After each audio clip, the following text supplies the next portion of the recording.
Eu queria agora mostrar um segundo vídeo, né, para a gente entrar mais no tema do voluntariado. O que que o voluntariado tem a ver com isso?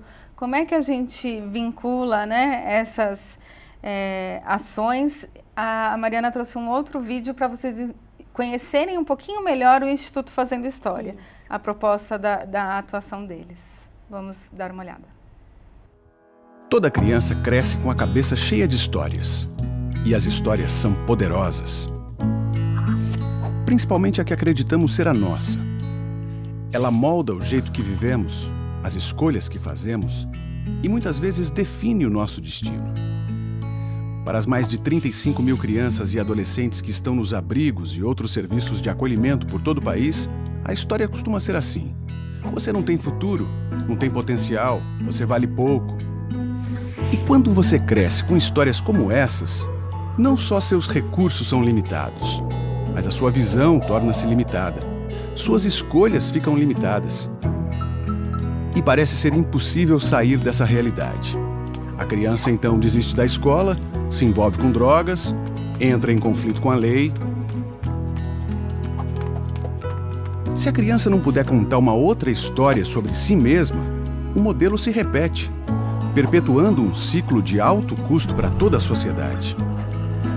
Mas e se alguém interromper esse ciclo e ajudá-la a acreditar em uma história diferente? Você não é um fracasso. Você é precioso, é único, valioso. Você vale a pena. Por mais de 10 anos, o Instituto Fazendo História vem promovendo essa mudança. Foram mais de 5 mil encontros movidos pela ambição de cuidar da história de cada um. Com o apoio consistente de voluntários e educadores, cada criança ou adolescente revê sua história e tem a chance de planejar um novo futuro. Uma instituição de pesquisa descobriu que, com o acompanhamento de um membro da comunidade por 1 ano ou mais, crianças e adolescentes mostraram-se mais confiantes em si mesmos e melhoraram seus relacionamentos. Amparar uma criança que enfrenta dificuldades é investir no futuro. Já vimos muitas histórias sendo transformadas, mas existem milhares de outras. O preço é alto, a demanda é alta, mas o retorno é ainda maior. As crianças e adolescentes que eram vítimas passam a ser protagonistas. Constroem uma nova visão de si mesmos e do mundo em que vivem. Ganham asas. Vamos ajudar mais e mais crianças e adolescentes a reescreverem suas histórias. E assim, a história do nosso país. Invista. Seja um voluntário. Colabore.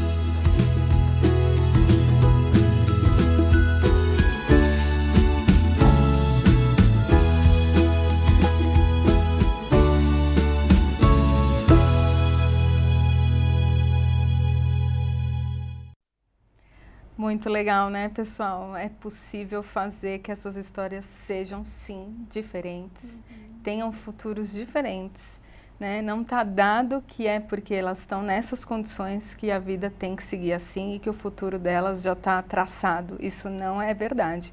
E a gente tem, sim, o poder de transformação e especialmente no voluntariado. O voluntariado é uma ferramenta muito potente. E é por isso que a gente gosta de ter esses papos aqui com vocês profundos, para vocês irem refletindo e atuando aí nas práticas nessas instituições. Nesse sentido, Mariana, eu queria começar a entrar nesse tema então do voluntariado nessas instituições, né? Porque a gente faz ações de mediação de leitura. Então, no programa Itaú Criança, a gente forma os voluntários para que eles façam mediações de leitura para as crianças e grandes parceiros nossos na atuação voluntária são os abrigos, né? E os voluntários fazem com muita frequência essa leitura para as crianças que estão nessas instituições. E uma outra ação voluntária que a gente faz também, que também é bem interessante, é o uso consciente do dinheiro. Então, a gente forma os voluntários para que eles levem esses temas também. E aí, essa parte já fica para os maiorzinhos, né, que são os adolescentes que ficam aí um pouco nessa perspectiva de saída da instituição e uma autonomia na vida deles, né? Então, são duas ações voluntárias que a gente trabalha com os abrigos. E aí eu queria que você contasse um pouquinho a experiência do Instituto Fazendo História no voluntariado, né? Como é que é importante essa prática para essas instituições? Tá, legal. O Instituto Fazendo História, então, acho que para começar é legal eu contar que o eixo temático, né, que é transversal a todos os nossos programas, é o trabalho com histórias de vida, né? A gente acredita que é importante que tenha um adulto, assim como a Dora, que a gente viu no livro, né, que possa ir mediando esse processo da criança entender qual que é a sua história, da criança poder elaborar essa história e daí ter chances de fazer uma nova história, como até você estava comentando no começo, né? Então, para isso, para que isso aconteça, para que o adulto se torne uma referência na vida dessas crianças e que seja de fato transformador, é importante que o vínculo seja duradouro. O que é um vínculo duradouro? Não é uma ação pontual, né? É uma ação que ela tenha permanência, que ela tenha constância, que seja possível que se crie um vínculo. Por quê? Porque se a gente for pensar no contexto dessas crianças, são crianças que passaram por muitas rupturas. No momento em que elas saíram da casa para serem acolhidas, né, elas tiveram rupturas com as famílias, com os amigos, com a escola, com o bairro. Então, é um ciclo de muitas rupturas. Se a gente propõe um trabalho que seja muito pontual, a gente acaba também reforçando esse ciclo de ruptura, né? Por isso que a gente valoriza bastante o trabalho do voluntário que seja duradouro. A gente tem alguns programas no Instituto, são 5 programas e 2 projetos, mas em 3 deles a gente conta com a ajuda do voluntário, né? E o voluntário de fato é a nossa maior força. Então, eu vou contar um pouquinho desses 3 programas. A gente tem o Fazendo Minha História, o Apadrinhamento Afetivo e o Famílias Acolhedoras. No Fazendo Minha História, o objetivo do programa é que possa se abrir um espaço de expressão para que a criança e o adolescente possam entrar em contato com a história de vida dela. Então, a gente usa muito a mediação de leitura também, né? O voluntário, ele passa um ano, pelo menos um ano, acompanhando uma criança 1 hora por semana, em que ele vai até o serviço de acolhimento e ele lê histórias infanto-juvenis junto com elas, né? Os livros do Itaú são sempre livros que a gente tem nas bibliotecas, né? E a partir desse convite para se falar sobre história, a criança vai se sentindo convidada a compartilhar a história dela. E daí é possível que o voluntário vá ajudando essa criança e esse adolescente a reconstruir a sua história, né? Num álbum, então a criança e o adulto, a criança, o adolescente e o adulto vão construindo um álbum de resgate da história de vida dessa criança que está acolhida, né? A gente tem o apadrinhamento afetivo, onde as crianças são pareadas aí com padrinhos e madrinhas, que são pessoas voluntárias que passam por uma seleção e uma qualificação, né? E é proposto um vínculo afetivo, uma troca afetiva. Acho que um pouco diferente do que a gente está acostumado, né? Que são padrinhos e madrinhas afetivas que geralmente dão um presente no Natal. Não, é uma troca, a gente propõe uma troca afetiva e não material. E com isso as crianças vão tendo direito aí de convivência comunitária garantida, né? E a gente tem o Famílias Acolhedoras, que são famílias voluntárias também, que acolhem bebês de até 2 anos, até que esse bebê seja incluído novamente na família de origem ou numa família substituta. Então são 3 programas aí que a gente conta muito com a força do voluntário, mas valorizando sempre esse perfil que eu te falei, né? Que é um perfil que é duradouro, que é constante na vida da criança e do adolescente e que não repete esse ciclo de ruptura, né? Uhum. Para isso, Milena, a gente faz uma seleção e um acompanhamento muito de perto de cada um dos voluntários, né? Eles são capacitados para atuar nesse contexto, para entender qual que é esse contexto, né? E poder ajudar de fato essas crianças. Muito legal, muito bacana os 3 programas, né?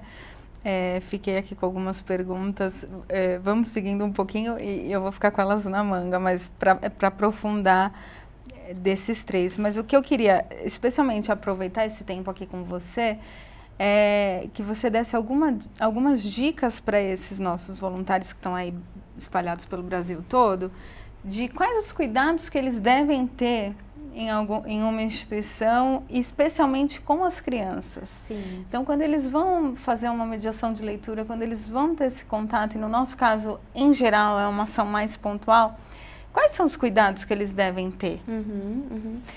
Eu queria dizer que a ação pontual é tão válida quanto a duradoura, né? Acho que é importante dizer isso também. Os serviços de acolhimento, eles são bastante carentes de recursos, enfim, de atividades. Então, quando uma organização, um grupo de pessoas também faz um trabalho mais pontual, ele é tão importante quanto o trabalho que é permanente, né? A gente entende que esse trabalho mais pontual, ele vai ajudar a parte institucional, mais do que ter uma transformação direta na vida das crianças. Não menos importante, certo? Mas acho que algumas dicas legais de dar para os voluntários o principal valor que a gente trabalha é a franqueza nas relações, né? Então, eu acho que se por algum motivo o voluntário está lá com a criança e sendo uma ação mais pontual, aquela criança pede para o voluntário voltar, né? O voluntário ele não pode titubear, ele precisa ser firme na resposta dele, ele precisa ser franco na resposta dele, né? Então, ele precisa dizer, não, eu não vou voltar, eu vim aqui só hoje. Assim, eu acho que a gente vai garantindo também um cuidado nesse contato, mesmo que momentâneo, né? Outra coisa importante é que as crianças, elas vão pedindo coisas, né? Eu acho que por estarem acostumadas aí nesse lugar que a sociedade vai colocando de crianças que são carentes, né? E que, na verdade, esse termo também, assim como o orfanato, a gente não pode usar, porque essas crianças, elas são carentes assim como nós, né? Então, eu acho que elas vão se pondo nesse lugar e daí a gente tem que ser firme para poder dizer, não, eu não tô aqui para te dar nada, eu tô aqui para te conhecer, para passar uma tarde com você, para fazer um projeto com você. Então, eu acho que a franqueza ela é super importante para ir cuidando dessas relações que vão surgindo aí nesse contexto, né? A gente tem bastante adolescente, quando faz alguma ação voluntária, que pede para adicionar nas redes sociais, então que quer ter uma intimidade, né? Que quer ter algum contato maior. Qual é a recomendação, assim? Tá. Eu acho que a recomendação é a gente poder pensar naturalmente como acontece na nossa vida. A gente não vai adicionar uma pessoa no Facebook ou em qualquer outra rede social se a gente acabou de conhecer a pessoa, né? Eu acho que precisa ter um vínculo aí, precisa ter um sentido para que a gente possa adicionar. Então, a minha recomendação é que de fato, assim, num primeiro momento, não adicione, né? Eu acho que é importante o voluntário ir pensando, faz sentido adicionar essa criança e esse adolescente? Eu vou me sentir confortável, né? Qual que é o sentido desse pedido? Será que a criança realmente está querendo ser minha amiga no Facebook ou será que ela está dizendo uma coisa além disso? Então, eu acho que sem um vínculo, eu não apostaria numa relação como essa, sabe? Uhum.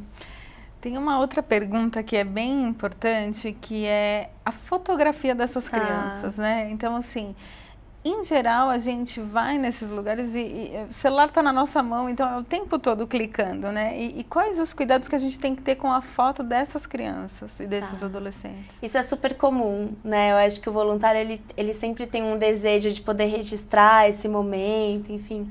Mas a gente não recomenda também. Por quê? Essas crianças, quando elas estão acolhidas, elas estão em uma medida protetiva, né? Como eu falei, em paralelo ao acolhimento, existe um processo judicial, a Vara da Infância e Juventude cuida desse caso, com todo o sigilo necessário para garantir aí um cuidado com a história dessa criança. Então, a gente entende que o compromisso do voluntário e dos adultos que trabalham com essas crianças nesse contexto é garantir esse cuidado, né? É zelar por essa identidade, né? Então, mesma coisa, assim, eu acho que a gente vai falando isso nas capacitações, não existe tirar foto das crianças e postar no Facebook, no Instagram, não, né? Aquele momento é ali com a criança e só. Exatamente, né? Essa experiência tem que ser o que fica, né? Sim. Na memória. O Roberto ele está perguntando aqui como que seria um trabalho mais efetivo por parte dos voluntários, se seriam com aulas de reforço, de escolinha de esportes. Então, como é que poderia ser um trabalho mais efetivo e não tão pontual por parte dos dos voluntários? Eu acho, Milena, que o jeito mais fácil e mais assertivo de ajudar uma casa, um serviço de acolhimento, é perguntar o que eles precisam, né? Muitas vezes a gente supõe, eu vou fazer uma doação, né? Tá frio, precisam de cobertor, e nem sempre é o que eles precisam. Então, eu acho que poder conversar com a equipe, francamente, perguntando o que eles precisam, e daí a partir de então pensar o que pode ser oferecido é a melhor solução, né? Acho que mesmo que sejam momentos de reforço escolar, sim, os abrigos precisam, ou momentos de lazer, de esporte, também eles precisam, mas eu acho que mais do que isso a gente poder pensar nessa relação constante, porque de fato são essas relações que permanecem na vida das crianças e adolescentes que são transformadoras, né? Então, poder pensar em algum projetinho que envolva reforço escolar, que envolva esporte, mas que tenha aí uma constância, uma frequência de encontro com essas crianças, né? Eu fiquei aqui com uma pergunta que eu comentei do apadrinhamento afetivo, né? Eles também têm um vínculo de 1 ano no mínimo. Não, o apadrinhamento afetivo, o de 1 ano no mínimo é só o Fazendo Uma História, que é aquele que o voluntário vai até o serviço, fazer o álbum e ler livros. E é pelo menos 1 ano, né? O apadrinhamento afetivo, a gente espera que o padrinho e a madrinha fiquem pelo menos até os 21 anos com a criança e com o adolescente, né? Porque é isso, um padrinho e uma madrinha por 1 ano, ele acaba, mais uma vez, prometendo mais do que ele pode cumprir, né? Eu acho que as expectativas vão sendo frustradas aí. Tem bastante pergunta aqui dessa questão da saída mesmo, da adoção ou da saída para aqueles casos que não têm perspectivas de voltar para suas famílias. E nesse sentido, o apadrinhamento afetivo acaba sendo uma referência na sociedade, né? Sim. Então, são só para esses casos que não tem mais perspectivas de retorno familiar. Perfeito, perfeito. O apadrinhamento afetivo, ele é para um perfil específico de crianças e adolescentes, né? Então, quando tem nenhuma chance de voltar para a família de origem, nem de adoção, e daí eles vão sendo pareados com esses padrinhos e madrinhas que com certeza acabam sendo referência, são adultos de referência e que vão garantindo para essas crianças e adolescentes esse direito de convivência comunitária e familiar, né? Perfeito. A Catarina aqui está perguntando se, para fazer ações de mediação de leitura nessas instituições, precisa da liberação do judiciário, da Vara da Infância e Juventude. Isso depende um pouco do funcionamento de cada casa, né? Tem casas que preferem, enfim, conversar com o judiciário para dizer sobre os projetos que estão acontecendo, mas no geral as casas são bem autônomas, elas que escolhem quais são as atividades, o que ela vai promover dentro da casa. Então, a autorização é da equipe, a não ser que tenha um caso específico que a equipe precise reportar para o judiciário, mas no geral não. Tá? É a equipe mesmo que vai mediar esses projetinhos. Legal. A Maridete, ela está perguntando aqui como que elas são mantidas financeiramente, né? Até porque, além da ação voluntária, outras formas de ações comuns também são a arrecadação de doações e até mesmo brinquedos. Então, como é que essas instituições são mantidas? Se tem alguma fiscalização, supervisão? Tá. Como eu falei no comecinho, né, tem alguns serviços de acolhimento que são conveniados à prefeitura e tem outros que são não conveniados. Aqueles que são conveniados, eles recebem uma verba do governo da prefeitura para que eles possam dar andamento nos projetos e depois no final do mês eles têm que fazer a prestação de contas para dizer exatamente onde gastaram, né? Em conjunto com esse convênio, normalmente, os serviços de acolhimento têm uma mantenedora por trás, que é uma associação, uma instituição muitas vezes religiosa, que também provê um pouco de verba para que sejam mantidos. No caso dos abrigos não conveniados, eles sobrevivem de doação e também da verba que a mantenedora provê. E daí depende também que organização é essa, qual que é a situação dessa mantenedora, mas no geral funciona assim. Acho que é importante a gente pensar que, com certeza, as ajudas financeiras, elas são essenciais para esses serviços, né? Afinal, são muitas crianças, com muitas demandas, mas é sempre interessante a gente poder perguntar para caso que ela precisa, né? Acho que, como eu falei, é a forma mais assertiva de ajudar. Sim. Com certeza.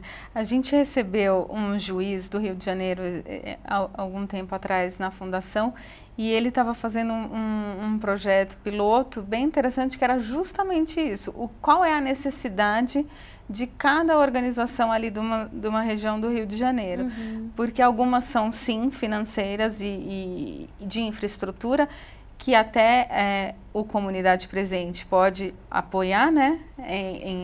Vocês podem apoiar via Comunidade Presente, que a gente apoia financeiramente a infraestrutura de algumas dessas organizações.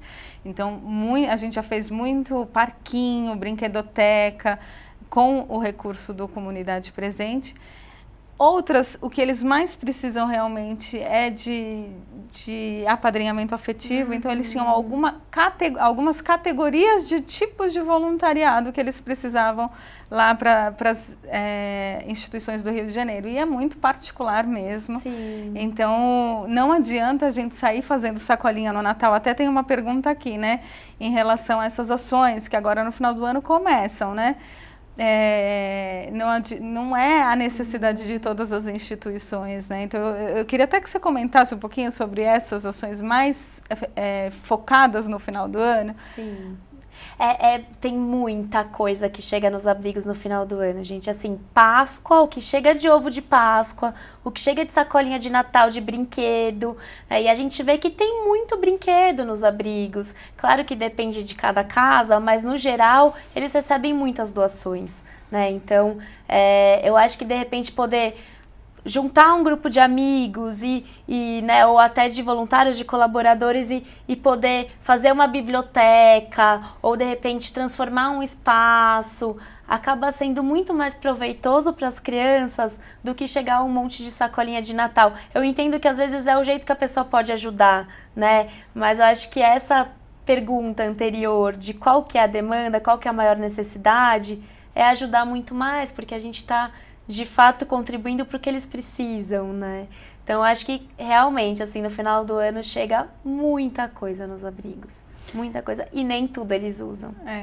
Não, Mariana, eu lembrei, agora você comentando isso, eu lembrei de que uma vez, numa conversa sobre essas ações voluntárias nessas instituições, a gente comentou, é como se fosse, por exemplo, na nossa casa, né? Então você falou, é o mais próximo da nossa casa possível. Sim. E de repente chega essa época do ano, começa a entrar e sair uma gentarada diferente na minha casa, sem perguntar direito o que veio fazer, né? E chega uma turma e vem com sacolinha e uma festa e oba, e aí chega outra turma, chega outra... Imaginem a cabeça das crianças nessas instituições, recebendo esse mundaréu de gente entrando na minha casa, né? Então, assim, como porque a casa, a gente na nossa casa, tem horas que a gente quer ficar tranquilo, né? E lá não é diferente. Até uma orientação que a gente passa para os voluntários, né? Quando você vai na casa de alguém, você não entra nos quartos, fica olhando, vê o que estão servindo. Eu acho que o nosso comportamento, e aí entra como uma dica para os voluntários também, é olhar para os serviços de acolhimento como uma casa. Realmente não dá para entrar de qualquer jeito, né? Existe uma dinâmica já estabelecida, existe uma rotina, existe um cuidado dos educadores, né? Enfim, todo um planejamento. Então, é importante que o voluntário, quando ele entre, ele peça licença para tudo, né? Porque é a casa das crianças e a gente não entra de qualquer jeito, né? Você imagina, eu acho que esse exercício é muito legal. Imagina você na sua casa e vindo um monte de adulto que você nunca viu na vida e olhando, né? E observando. Então, realmente é muito constrangedor, né? concordo com você, é delicado esse período de fim de ano justamente por isso. E eu acho que a gente poder ajudar os serviços dessa forma, de perguntar o que eles precisam, é também evitar situações como essa, né? E eu acho que a gente está conversando com um grupo bem qualificado de voluntários, sabe? Então também acho que foi um momento propício, né? Esse novembro, final de ano, para a gente dar uma provocada mesmo, né? Nessa questão da continuidade das ações, dessa aproximação, desse vínculo. Vocês já fazem uns trabalhos brilhantes, né? Então, será que não está na hora de ter essa continuidade, esse vínculo, que seja com uma criança, para transformar uma história, né? Então, a gente trouxe você hoje até para dar essa provocada, porque a turma aqui é muito especial que está conversando com a gente. E eu acho que é muito gratificante, né? Quando você vai se vinculando a uma criança e você vai percebendo o quanto que a permanência na vida dela é transformadora para a criança, é muito gratificante para o voluntário, né? Muito bom. Veio uma pergunta aqui bem interessante também, da Fernanda Sakamoto, que os voluntários, eles às vezes fazendo a mediação de leitura para as crianças que estão nessas instituições, tem várias histórias que são de famílias, né? E aí eles ficam sem jeito de ler aquela história que fala que é o papai, a mamãe, o filhinho, o irmãozinho e tal. E então eles acabam não sabendo muito bem lidar com essas situações. Seria interessante você comentar. Sim, sim. Acho que isso é bastante comum, né? Mas se a gente for pensar que não existe uma história só feliz ou uma história só triste. A história de todo mundo é composta de momentos felizes e tristes, né? Realmente, a história dessas crianças é marcada por momentos bastante delicados, mas se a gente começar a não falar com essas crianças sobre isso, a gente não vai estar dando chance alguma dela perceber, dela reconhecer, dela transformar a história dela. Então, por mais delicado que seja o assunto, e daí eu acho que os livros vão sendo convites para se falar sobre isso, né?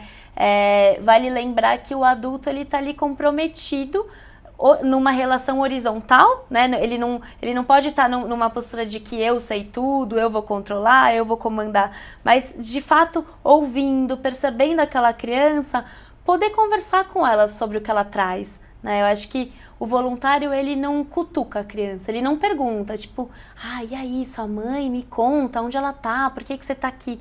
Mas ele vai acolhendo o que a criança traz. Então, se ele lê uma história que tem um tema universal que fala sobre família, né, e a criança traz alguma coisa sobre a história dela, o papel do voluntário precisa ser de ouvir, de acolher, de ajudar a criança naquilo que ela traz, né? Eu acho que com isso a gente vai sendo franco nas relações e com a franqueza nas relações a gente vai conseguindo transformação.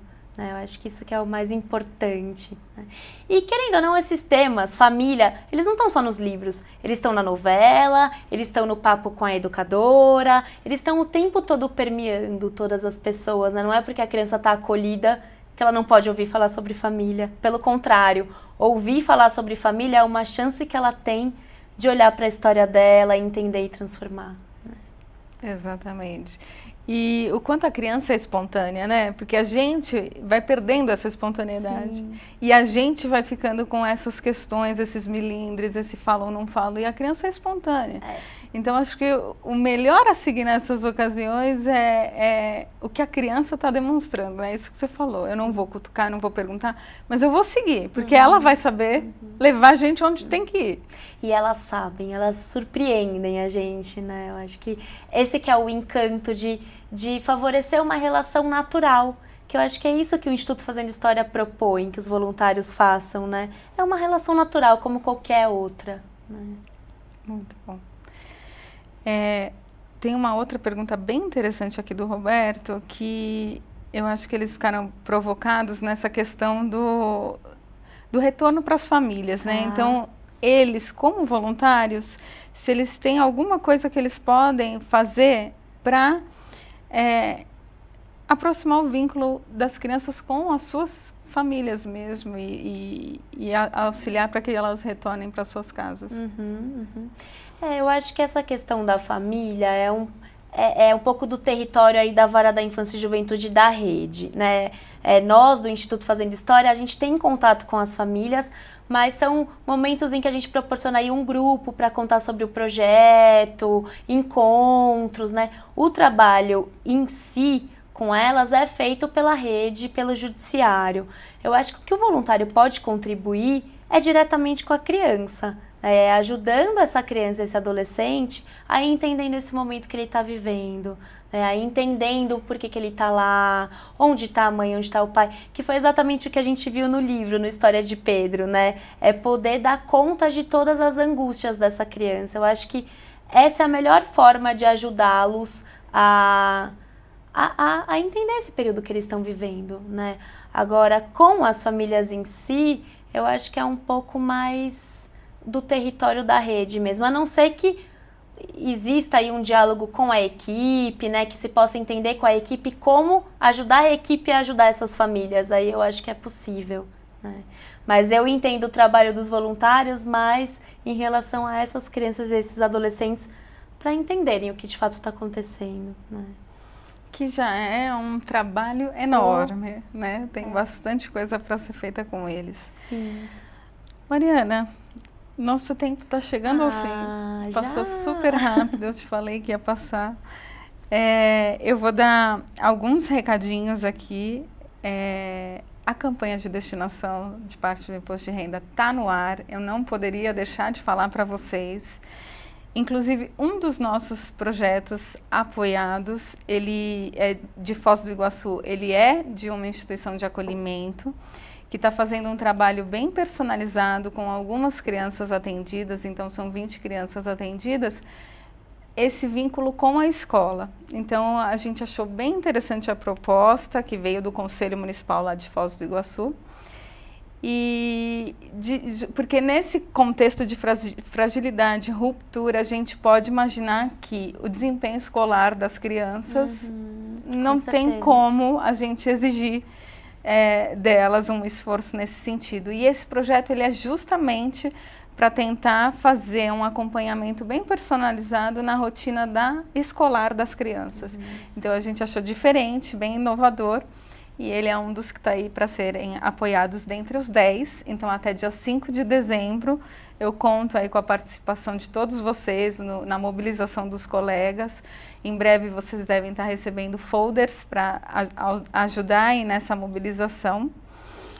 Tem também aqui um recadinho sobre o Encontro Nacional dos Voluntários, que acontece aí no dia 3 de dezembro, está confirmado, pessoal, não fiquem aflitos, vocês vão receber em breve um comunicado da Luciana com todos os detalhes, vocês vêm um dia antes, no dia 2 de dezembro, a gente tem já um encontro exclusivo para os representantes dos comitês que vão estar aqui, então fiquem tranquilos, está tudo certo, a passagem, esses detalhes a gente deve estar mandando para vocês. E agora, então, eu queria que você desse uma mensagem final, assim, porque a gente realmente chegou ao fim do nosso encontro. Eu, por mim, ficaria muito mais, porque é um assunto que me inspira a continuar, assim, nesse trabalho.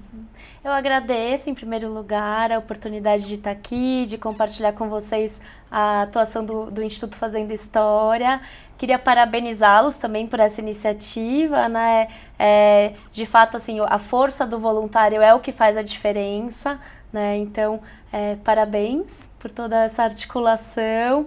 E queria dizer também que se vocês quiserem conhecer mais o Instituto, a gente desenvolve uma série de materiais, de publicações, está tudo no nosso site.